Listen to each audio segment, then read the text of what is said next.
Throughout history, we've come across the most twisted individuals. Their heinous crimes and malevolent presence have left a tremendous mark on our past and collective psyche. Number 10. Using the cover of a mattress salesman at Convertible Mattress Corporation was actually one of the most feared people in history. It was the prominent Mafia leader, the major American gangster, Umberto Albert Anastasia, whose life is red-soaked and filled with violence. It comes as no shock that a crime boss would be getting his hands dirty. But the thing about Umberto is that he didn't just get his hands stained with vital fluid, he bathed in it. Umberto was born in Italy and later immigrated to New York, and it was here that he became affiliated with Giuseppe Masseria's gang, another well-known crime boss associated with the Black Hand and a band of Italian gangsters. Masseria would end up being executed under the command of another prominent mafia leader, Lucky Luciano. Among his executioners was Umberto, who would later become known as the Lord High Commissioner. This high-up crime boss would also become named the Earthquake, Mad Hatter, and the One-Man Army, all of which were for good reason. Umberto had found himself among the most feared mafia-affiliated individuals. In the later 1930s, he became the head of a homicide-for-hire organization, and in the 40s, he became the boss of the 5 families of organized crime that operated in New York City. The mobster quickly became associated with notable criminals, including Bugsy Siegel, Frank Costello, the Gambino family, and Vito Genovese, some of which would become Cosa Nostra bosses, the Sicilian Mafia. During his association with the Mafia, Umberto built a reputation as one of the mob's most feared executioners. During his affiliation with the Hitman for Hire organization, it's estimated that Umberto was involved in or orchestrated thousands of homicides, many of which were never solved.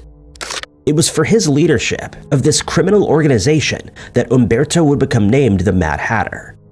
Various allegations place Umberto behind the executions of Morris Diamond, the Teamsters Union official, and Peter Panto, an International Longshoremen's Association activist. In the spring of 1942, it was alleged that Umberto had ordered the slaying of associate Anthony Romeo, who was arrested and questioned about the homicide of Panto. Even though he was a mob power in his own right, he feared the man was the underboss of the Mangano family, led by Vincent Mangano. During Mangano's 20-year rule, he began to resent Umberto for his close associations with Luciano and Costello, leading to near-physical fights between the two. Mysteriously, in 1951, Mangano disappeared and was never seen again. That same day, his brother Philip would be discovered. Umberto had a way of making people disappear, and somehow evaded being linked to such cases. While there's no doubt that the mobster had taken many lives, no one would ever be charged for those homicides. In 1928, 1932, and 1933, Umberto would be charged with 3 homicides, but in each of the cases, witnesses would either disappear or refuse to testify against him out of pure fear. It was rumored that the ruthless hitman had used an ice pick in one homicide, and that he'd taken the life of a man who worked in a laundry. But when it came to the trials, there were no witnesses to testify. There's no doubt that Umberto was among the most feared figureheads of the Mafia, but there was someone even more terrifying than him, and that was the man who led the assassination of the Lord High Commissioner. Number 9. One of the scariest and creepiest men to exist, one that marred the history of the world, was Fritz Haber, the German scientist. In fact, it can be said that his hands were even dirtier than Umberto's. It was this man that indirectly led to the fatalities of millions of people, some of which were even his relatives. Haber became an ingrained figure in the First World War and was duly named the father of chemical warfare. Haber was a German physical chemist and winner of the 1918 Nobel Prize for Chemistry. This prize erupted from his successful ventures in nitrogen fixation. Dubbed the Haber-Bosch process, the chemist refined the way in which nitrogen and hydrogen are combined. The combination led to ammonia that would ultimately be used in the production of fertilizer. This success kept food production flowing. It's one of the reasons that we still have natural foods today, and what stopped many from succumbing to starvation. Yet it seemed his alternate ventures into the chemistry-related processes canceled this out, as he became indirectly responsible for millions of fatalities.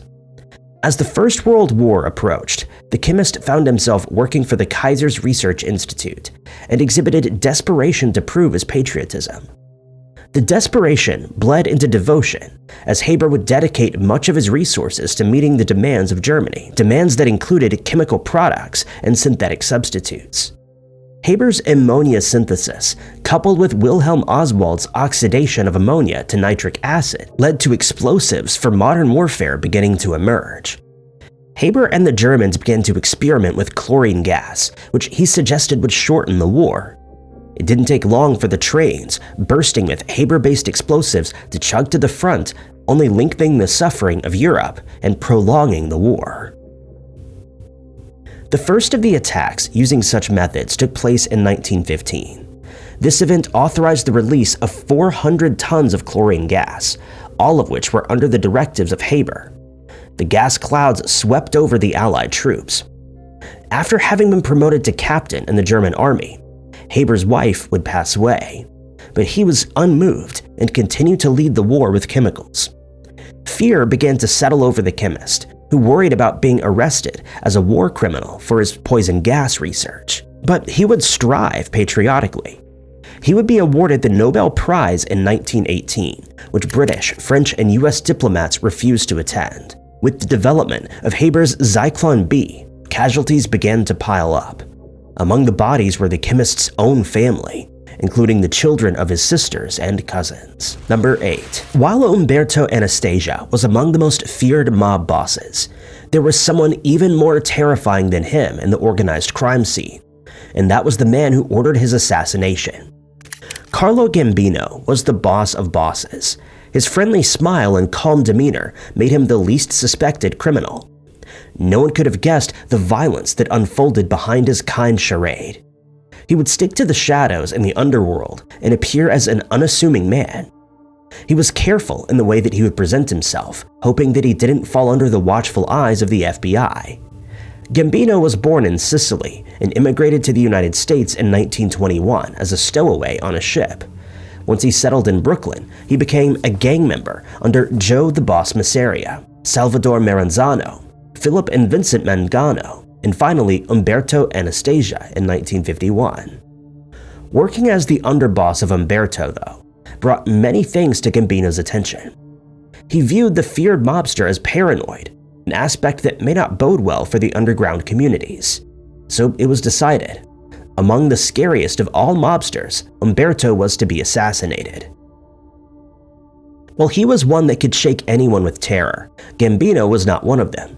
In fact, the heads of the other crime families had made contact with him, believing that he should be the one to carry out the hit.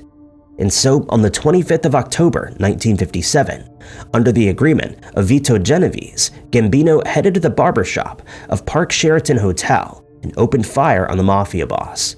The Lord High Executioner was executed, and in his place there now stood Gambino, immediately gaining the respect and fear of those under him.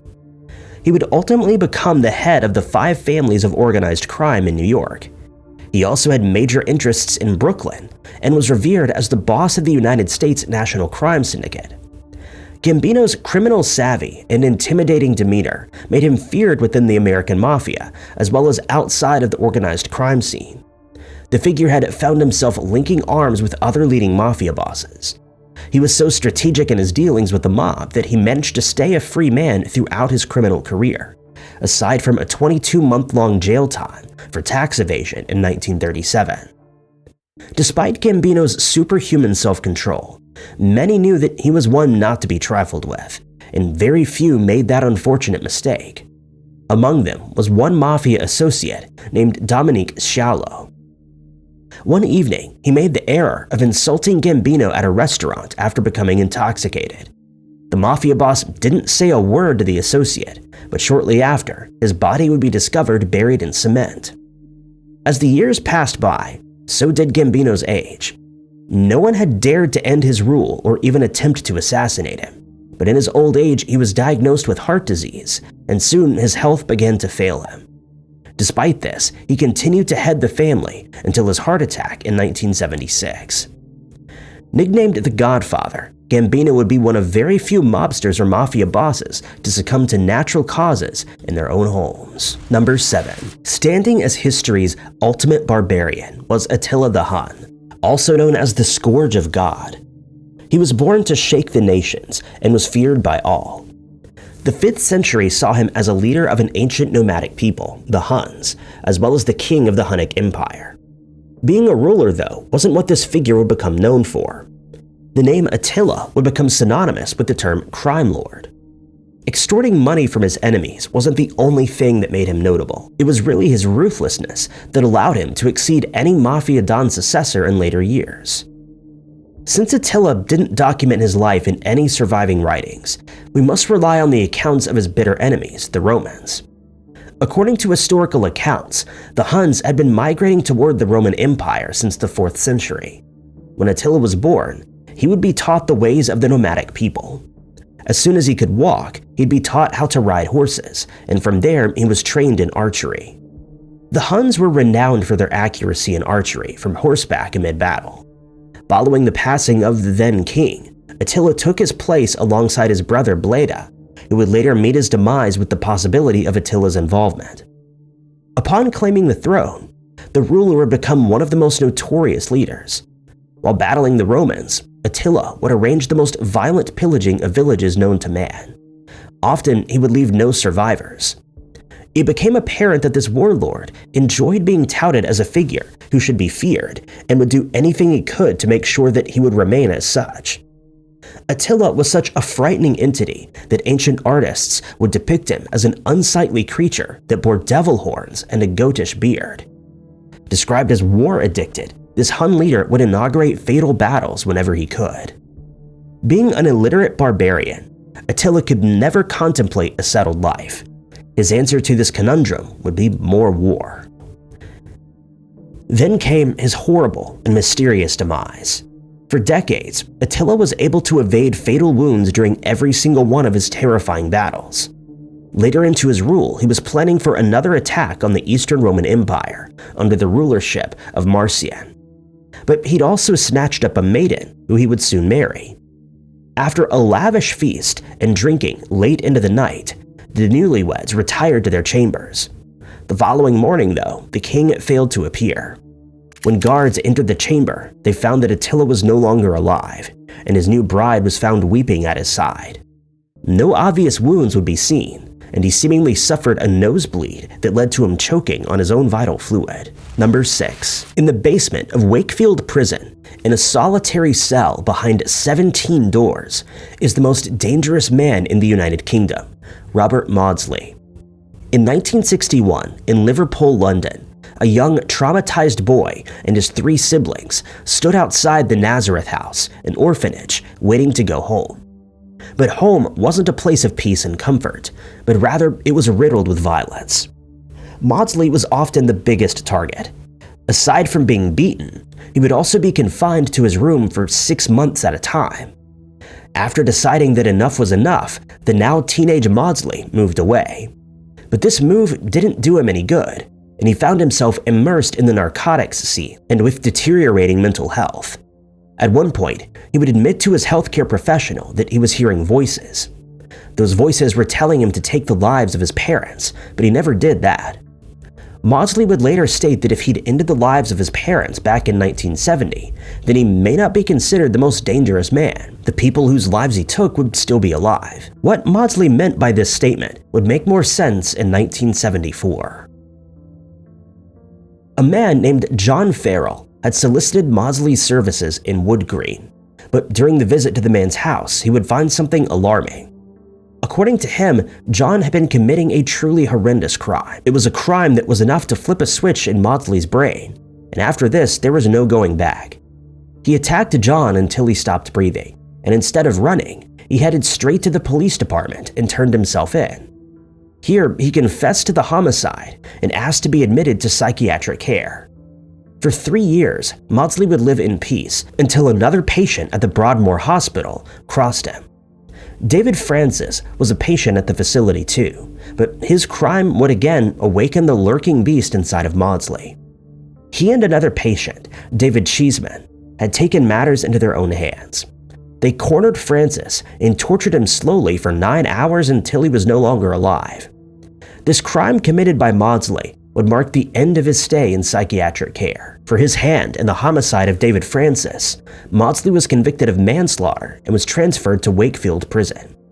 He was sentenced to life in prison with the recommendation that he should never be released. And this is where the slaying spree of Robert Maudsley should have ended, but it didn't. Within just a year, tragedy struck again. While in Wakefield, he ambitiously set out to rid the world of one particular type of criminal.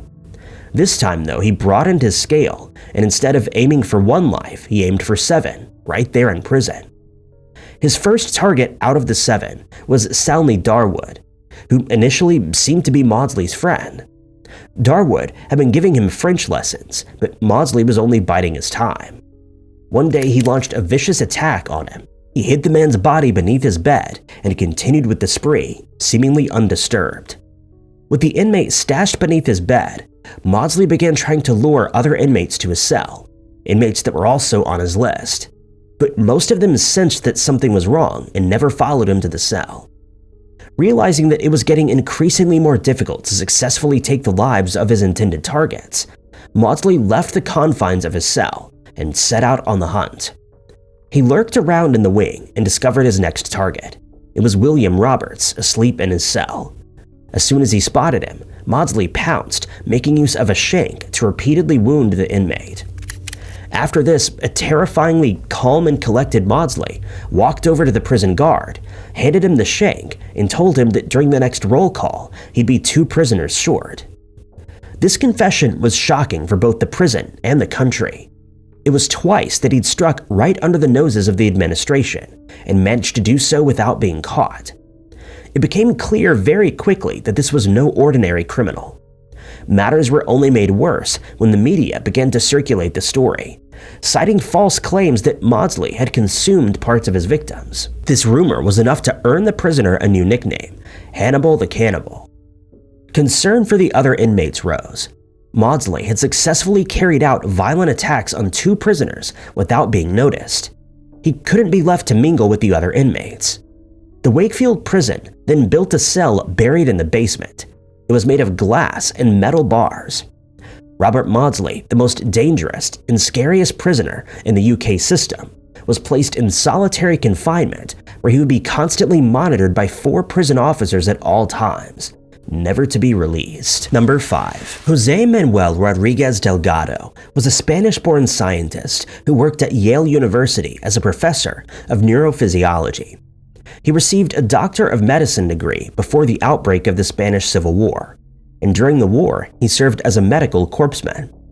Delgado's father was an eye doctor, and he was on the path to the same career. But once he uncovered the writings of a noble named Santiago Ramón y Cajal, and after spending time in the physiology laboratory, Delgado would change his position. He became captivated with the mysteries of the brain. The professor's biography paints him as any other leading science professor who found his passion. So why was Delgado regarded as a scary figure? During his ventures into the mind, he started dabbling in things that he shouldn't have. Most have heard of the efforts into mind control through the infamous MKUltra experiments, but it was Delgado who openly mainstreamed such efforts in the most controversial and unethical ways. His experiments into controlling the minds of not just animals but people too placed him among the scariest and creepiest men whose names continue to haunt the scientific field. It was this acclaimed scientist who pioneered some seriously unnerving technologies, including the brain chip, a piece of technology that manipulates the mind using electrical stimulation that stimulates neural tissue and implanted electrodes. Just the idea itself sounded terrifying. Pure horror, however, would only be released when the idea manifested into real-life experiments. Delgado implanted his brain chips into all sorts of animals. He made these animals yawn, fight, play, mate, and sleep, all done with a remote control and implanted electrodes. Delgado was particularly interested in anger and managing it through mind control, In one of his experiments, he would implant a device into the brain of a hostile monkey. He then gave the remote control to the monkey's cage mate, who quickly figured out that pressing the button would calm down his aggressive friend. He then focused his attention on larger animals, which led to his infamous experiment in the bull ring.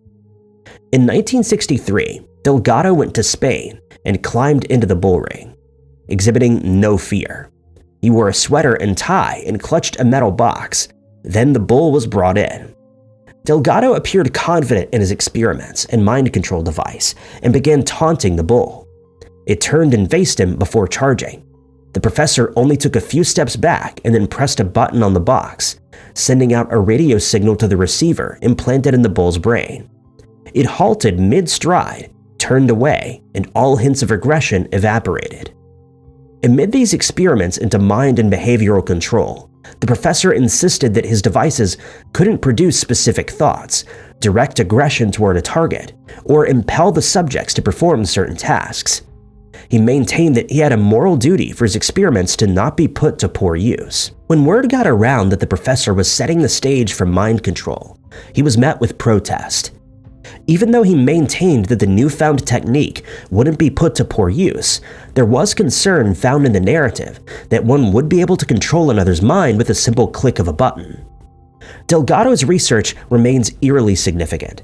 Despite the ethical concern, he wasn't stopped. Instead, he was revered as a scientist. His ventures into mind control remain a haunting reminder of what could happen when science endeavors go unregulated and are pushed too far. Number 4. At first glance, 53-year-old Mexican woman Silvia Meraz Moreno was an unassuming resident. She wouldn't even scare a mouse. She was born in 1968 in Mexico and lived in the marginalized neighborhood known as Nacosari. At a young age, she would have her first child, and following her marriage to Martin Barón López, she would have another 3. At the age of 29, Moreno would have her last daughter. As far as most can tell, Moreno's life was going well, but behind her unassuming persona, there lurked violence, danger, and brutality. At some point, she became convinced that she was due to receive some economic favors from Santa Muerte through human sacrifices. Santa Muerte is a controversial entity, a female personalization of the Grim Reaper that finds herself worshipped in both Mexico and the United States. According to legend, the entity is associated with healing, protection, and financial well-being. It's the last aspect that's believed to have caught Moreno's attention and devotion. Motivated by the belief that she would receive financial aid, the woman began orchestrating violent crimes to win the favor of the deity. Moreno's spree would begin in December of 2009, with her friend as the first target. That year, the remains of 55-year-old Cleotilda Romero Pacheco would be discovered. Cleotilda was a local who sold popsicles and had no relatives in the area. Moreno had taken her life using an axe. She'd instructed her friend to pick up a 2-peso note from the ground, and as she did so, Moreno would strike. She would then collect the vital fluid from her victim and offer it to Santa Muerta for protection. She then discarded the corpse by reducing most of it to ash. Moreno, though, didn't act alone and managed to gain a following in what would be named the Nacosari sect. Members of the sect included 8 of her family members, including her children. She would seek her daughter's aid in more homicides and sacrifices by encouraging her to slaughter the upcoming victims. One of the victims was the son of a local woman, who was soon reported missing.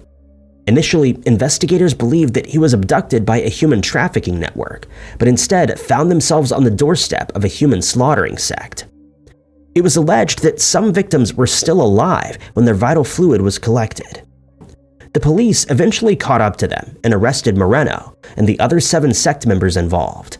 The leader of the cult ultimately received a 180-year sentence.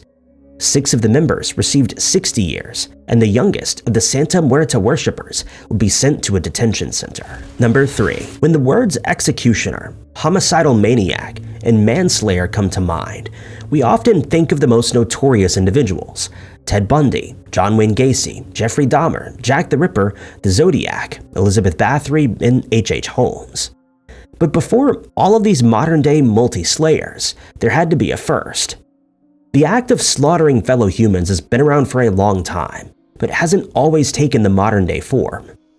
While it would be impossible to track down who the first ever serial killer was, we can confidently list the earliest ones.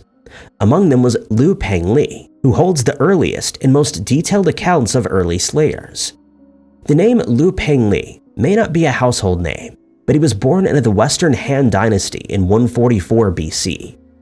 While the western part of the dynasty may be misleading, it didn't refer to a place but rather an era in the Han Dynasty, which started around 200 BC. Pengli was the son of Liu Wu, who was the son of an emperor, somewhat of a slayer himself.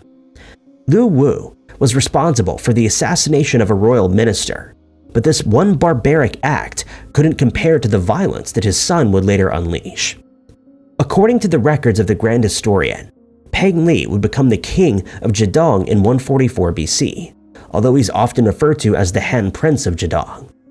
From the very start of his rule, Pengli exuded an aura of arrogance and cruelty. There were certain rules of etiquette around the way in which he should interact with his loyal subjects. He decided, though, that those means were optional, but only for him.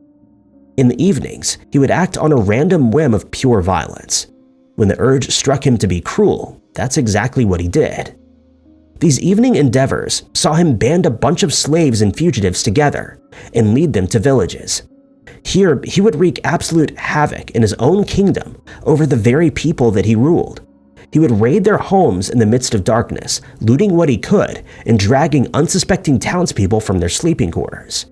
Pengli would then violently and mercilessly slaughter them, sometimes in front of their distraught family members. There was no reason for him to do this. It was a sport, and he got away with it for a lengthy 29 years.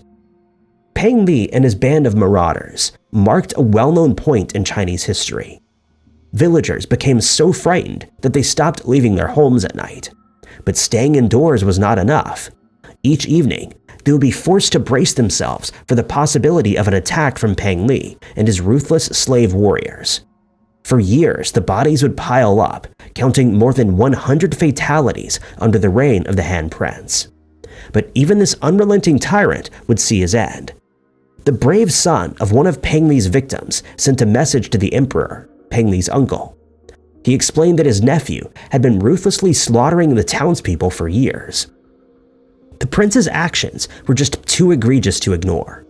The emperor was horrified by what he discovered, and he was found guilty of homicide. The court recommended that he be executed, and Pengli was deemed unsavable. The emperor, though, took pity on his relative and came up with a different solution.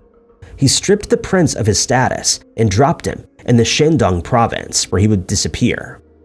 All historical accounts of Liu Pengli stop there. No one knows what became of him after that, or if he continued to wreak havoc on humanity. Number 2. Also among the list of early serial slaughterers was the slayer of emperors, Locusta of Gaul. Locusta was an ordinary Roman individual, born in the countryside of Gaul.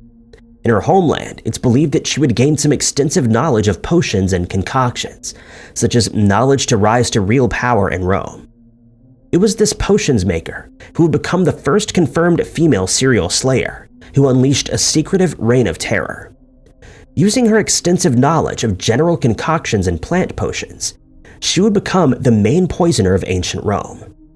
Locusta began brewing potions in the form of poison that would swiftly end the lives of anyone that she wished. At first, she would test out the lethality of her creations on the local youth, many of which would succumb to the effects, an amount that's still a subject of debate among historians today. During this era in Rome, professionals in the pharmacology field were in high demand. The art of poisoning was at its peak during the period of the Principate, paving the way for another profession: food tasters. The poisoning of leading figures resulted in food tasters, mostly slaves of the rulers, testing the food before anyone else consumed it. A new method of clinking cups would ensure that some of the wine spilled over into the drinks of the potential poisoner, forcing them to have to drink the same beverage that was possibly laced with poison. As the era of poisoning was at its peak, so was Locusta, who was now in very high demand. Her positions were highly sought after, and she had an arsenal. Locusta had anything and everything to meet her clients' desires. The victim could perish quickly or sometime later, painlessly or inflicted with terrible convulsions. They could go either with a clear mind or into madness, blind, or suffer severe skin irritations. Locusta and other potion makers played a major role in the internal affairs of medieval and classical history. Assassins and herbalists became among the most feared, but it would be Locusta of Gaul that ended the lives of most of them. As she grew in infamy, word of an exceptional poisoner reached the ears of Agrippina, the sister of Caligula. She wanted her son Nero to be emperor, and the potion maker could make that happen. So the silent assassin was paid greatly for her poisoning of Emperor Claudius. When Nero became emperor, he too would enlist the poisoner's aid in order to get rid of Claudius's son, Britannicus. After concocting a simple, less potent mixture, Britannicus suffered a minor stomachache, and Locusta was forced to make something stronger. She did as she was told and prepared a potent poison that was tested on a goat, which would take 5 hours to do its job. An even more potent brew was made, and it worked instantly. Nero decided the concoction was now strong enough to be administered. After bribing the slave who poured his cold water during his meals, the assassination was set. Britannicus consumed his meal and collapsed in convulsions. Nero maintained that he had epilepsy and that the seizure would soon be over. The feast continued as Britannicus succumbed to the fatal fluid. 2 poisonings of emperors and that of the governor of Asia, Silanus, earned Locusta the nickname Slayer of Emperors, and the first confirmed female serial slaughterer, who would later meet her own gruesome end.